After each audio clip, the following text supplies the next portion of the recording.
Mais d'abord, c'était il y a 30 ans. 8000 hommes et adolescents musulmans sont abattus à Srebrenica. Cette ville de Bosnie devient le théâtre d'un génocide perpétré par les forces serbes.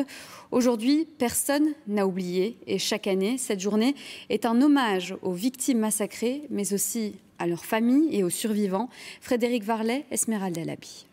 Un très long convoi, ils sont des milliers à marcher pour ne pas oublier. Marcher pour rappeler au monde que dans ces bois, sur ce chemin, des hommes ont été tués. L'un des pires massacres commis sur le sol européen depuis la Deuxième Guerre mondiale. Ce qui m'a surtout motivé à faire cette marche vers le mémorial, c'est pour essayer de vivre au plus près de ce qu'ils ont subi sur ce chemin, essayer de mieux comprendre.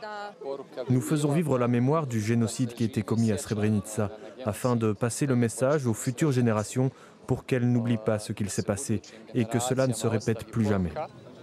Juillet 1995, Srebrenica, pourtant zone protégée des Nations Unies, est attaquée par les forces serbes de Bosnie, commandées par le général Ratko Mladic.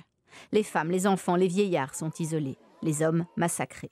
En quelques jours, 8372 hommes et adolescents bosniaques sont exécutés sous les yeux de 450 casques bleus néerlandais. Les corps sont jetés dans des fosses communes. Aujourd'hui, des victimes sont encore retrouvées, rendues à leurs familles pour être enterrées. 80% d'entre elles ont été identifiées.